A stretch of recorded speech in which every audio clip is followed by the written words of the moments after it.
Hello everyone, welcome to गुरुजी उत्तराखंडी। अब उत्तराखंड में आपका लैब असिस्ट का एग्ज़ाम आपको पता ही होगा कि अगस्त में होने वाला है। जो कैंडिडेट्स इस एग्ज़ाम के लिए प्रिपेयर करते हैं, अगर वो अपनी प्रिपरेशन को और ज़्यादा बेहतर करना चाहते हैं तो हमारी विदाशी लर्निंग ऐप पर इससे रिलेटेड एक कोर्स चल रहा है। अगर आप अपनी प्रिपरेशन को अच्छा करना चाहते हैं तो आप इस कोर्स की डिटेल्स ज़रूर चेक कीजिए। उसके लिए आपको क्या करना है, बस गूगल प्ले स्टोर पे जाना है, वहाँ से हमारी विदाशी लर्निंग ऐप को डाउनलोड करना है, वहाँ पर जाकर लैब असिस्टेंट यानी प्रयोगशाला सहायक के इस कोर्स की डिटेल्स को चेक करना है। चलिए अब हम इसी में रिलेटेड आपका एक केमिस्ट्री का टॉपिक है covalent character in ionic bond यानी कि फजांस रूल देखेंगे आज। इससे पहले वाली वीडियो में हमने डायपोल मोमेंट की बात की थी। डायपोल मोमेंट हम किस केस में बात कर रहे थे, जो आपके कोवलेंटली बॉन्डेड मॉलिक्यूल्स होते हैं, ठीक है, हम कोवलेंटली बॉन्डेड मॉलिक्यूल्स की बात कर रहे थे। जैसे अगर मैं आपसे बात करूं HCl की, ठीक है, HCl के हमने एग्जाम्पल लिया था, वहाँ पे H और Cl के बीच में यहाँ पर कोवलेंट बॉन्ड एग्जिस्ट करता है, मतलब इक्वल शेयरिंग ऑफ इलेक्ट्रॉन्स हो रही है। लेकिन ये प्योरली कोवलेंट नहीं होता। क्यों? क्योंकि Cl की इलेक्ट्रोनेगेटिविटी हाइड्रोजन से ज़्यादा है। इसकी वजह से ये इलेक्ट्रॉन को अपनी तरफ, शेयर्ड पेयर ऑफ इलेक्ट्रॉन को अपनी तरफ ज़्यादा खींच के रखता है और इस वजह से इलेक्ट्रॉन डेंसिटी Cl की तरफ ज़्यादा हो जाती है। इससे क्या होगा, Cl पर स्लाइट नेगेटिव चार्ज आ जाता है और हाइड्रोजन पर स्लाइट पॉजिटिव चार्ज आ जाता है। इसी को हमने क्या कहा था, यहाँ पर ध्रुव आपके जो है एटम्स के ऊपर बन जाते हैं, यानी पोल्स डेवलप हो जाते हैं। नॉर्थ साउथ वाले नहीं, पॉजिटिव नेगेटिव पोल्स यहाँ पर डेवलप हो जाते हैं। इसी को आप क्या कहते हैं, द्विध्रुव यानी डायपोल, ठीक है। और डायपोल मोमेंट निकालने के लिए हमने क्या कहा था, डायपोल मोमेंट होता है म्यू इज इक्वल टू आपका E यानी किसी भी एक एटम पे जो आवेश है इनटू डिस्टेंस बिटवीन दैम, इन दोनों परमाणुओं के बीच में जो डिस्टेंस है, ठीक है, इसे हम डायपोल मोमेंट कह रहे थे। और डायपोल मोमेंट की हेल्प से हम किसी भी कोवलेंट बॉन्ड में आयनिक कैरेक्टर कितना है, कितना उसके अंदर आयनिक गुण उपस्थित है, उसका हम पता लगा सकते हैं। इसका एक फॉर्मूला हमने देखा था एप्लीकेशंस में, आयनिक कैरेक्टर परसेंटेज अगर हमें देखनी है तो हम इसके लिए क्या फॉर्मूला अप्लाई करते हैं, आपका फॉर्मूला आता है म्यू ऑब्जर्व अपॉन म्यू आयनिक इंटू 100, ठीक है। ये हम यहाँ पर फॉर्मूला अप्लाई करके कोवलेंट बॉन्ड में कितना आयनिक कैरेक्टर है ये हम पता लगा सकते हैं with the help of dipole moment. अब हम बात कर रहे हैं जिस तरीके से कोई भी कोवलेंट बॉन्ड प्योरली कोवलेंट नहीं है और उसमें कुछ आयनिक कैरेक्टर है, उसी तरीके से जो आपका आयनिक बॉन्ड होता है वो प्योरली आयनिक नहीं होता, उसमें थोड़ा बहुत कोवलेंट कैरेक्टर भी होता है। तो कोवलेंट कैरेक्टर एक आयनिक बॉन्ड में कैसे हम निकाल सकते हैं उसको हम देखेंगे। इसके लिए आपको दो टर्म्स पता होने चाहिए। एक तो है पोलराइजिंग पावर यानी ध्रुवण क्षमता। ध्रुवण क्षमता या पोलराइजिंग पावर किसकी होती है, कैटाइन की। कैटाइन के अंदर ये जो पोलराइजिंग पावर है क्या हुई, ability to distort the electron cloud of anion. आपका आयनिक बॉन्ड बनता किससे, एक आपके पास कैटाइन होती है पॉजिटिवली चार्ज, एक होती है आपके पास एनाइन नेगेटिवली चार्ज, ठीक है। नेगेटिव चार्ज है इसीलिए इसका साइज यहाँ पे बड़ा होता है, कैटाइन का साइज छोटा होता है, पॉजिटिवली चार्ज होती है।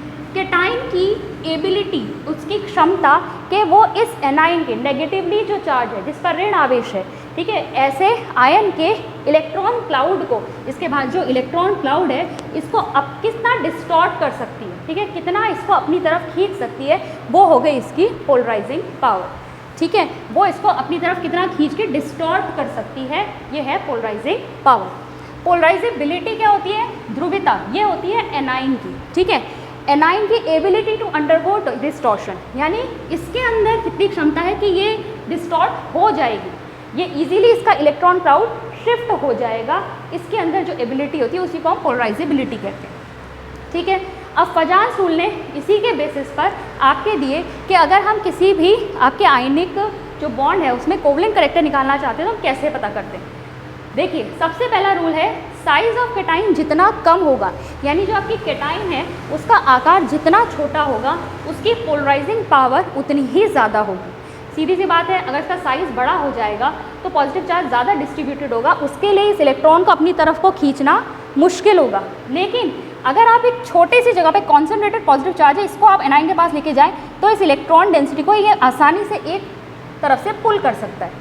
तो ये जो पोलराइजिंग पावर है ये ज़्यादा होती है जब साइज़ ऑफ कैटाइन जो है वो कम होता है। जैसे कि अगर हम बात करें एग्जाम्पल का, तो लिथियम और पोटेशियम में अगर आप देखेंगे तो लिथियम पॉजिटिव जो कैटाइन है इसका साइज़ है वो आपका वेट इसका साइज जो है वो छोटा होता है कंपेयर टू के पॉजिटिव। जब साइज लिथियम पॉजिटिव का छोटा है के पॉजिटिव से यानी पोटेशियम से, तो LiCl में ज़्यादा कोवलेंट करेक्टर होगा बजाय KCl के, क्योंकि Li पॉजिटिव में ज़्यादा पोलराइजिंग पावर है, ठीक है। वो एनायन को ज़्यादा इजीली उसका जो इलेक्ट्रॉन क्लाउड है अपनी तरफ खींच लेगी, और इस वजह से जब ये इलेक्ट्रॉन क्लाउड, देखिए इलेक्ट्रॉन डेंसिटी जब बीच में आने लगती है, बॉन्ड के बीच में आने लगती है, यही तो कोवलेंट करेक्टर था।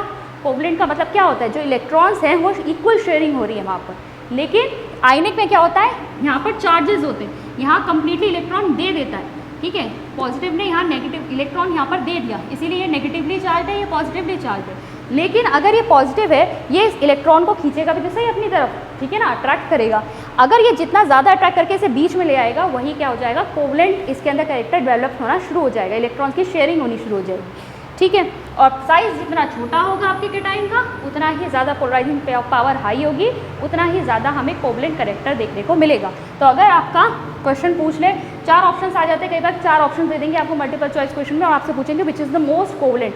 तो अगर आप साइज़ के बेसिस पे अगर वहाँ पे देखेंगे कि तो कैटायन का साइज़ जो सबसे छोटी आपकी कैटायन होगी, वही आपकी सबसे ज़्यादा पोलराइजिंग पावर शो करेगी, और उसी में सबसे ज़्यादा कोवलेंट करेक्टर हमको देखने को मिलेगा।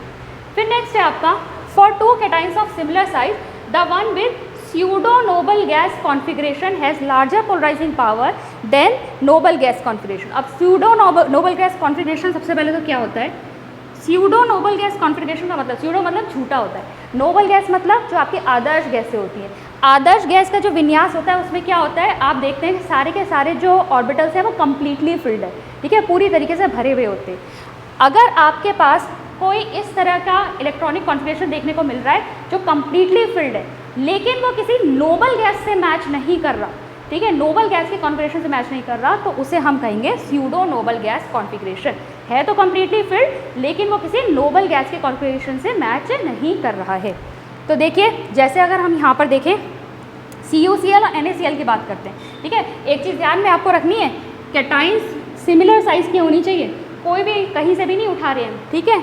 यहाँ पर कॉपर पॉजिटिव की बात हो रही है, Na पॉजिटिव की बात हो रही है, दोनों का साइज़ जो है ऑलमोस्ट सिमिलर है, ठीक है। इसके केस हम अब बात कर रहे हैं। अब Cu पॉजिटिव और Na पॉजिटिव पे अगर आप देखेंगे तो जो Cu पॉजिटिव का कॉन्फ़िगरेशन है वो हमें क्या देखने को मिलता है, 1s2 2s2 2p6 3s2 3p6 3d10। ये क्या है आपका, कम्प्लीटली फिल्ड है, लेकिन ये किसी नोबल गैस से तो मैच नहीं कर रहा, तो इसलिए ये क्या है आपका स्यूडो नोबल गैस कॉन्फ़िगरेशन। और सोडियम का आप जानते हैं, सोडियम का आपका क्या हो जाएगा, Na पॉजिटिव की बात करें, ठीक है, ये Cu पॉजिटिव का है, Na पॉजिटिव की बात करें, 1s2 2s2 2p6, ठीक है, ये हो जाएगा आपका सोडियम का। तो देखिए Cu पॉजिटिव जो है आपका, क्योंकि इसका स्यूडो नोबल गैस कॉन्फ़िगरेशन है, इसकी पोलराइजिंग पावर जो है वो ज़्यादा होगी, और इसीलिए ये जो है आपका Cl नेगेटिव आयन को ज़्यादा पोलराइज कर लेगा, इसीलिए हमें कोवलेंट करेक्टर भी किसमें ज़्यादा देखने को मिलेगा, CuCl में कोवलेंट करेक्टर हमें ज़्यादा देखने को मिलेगा, ठीक है।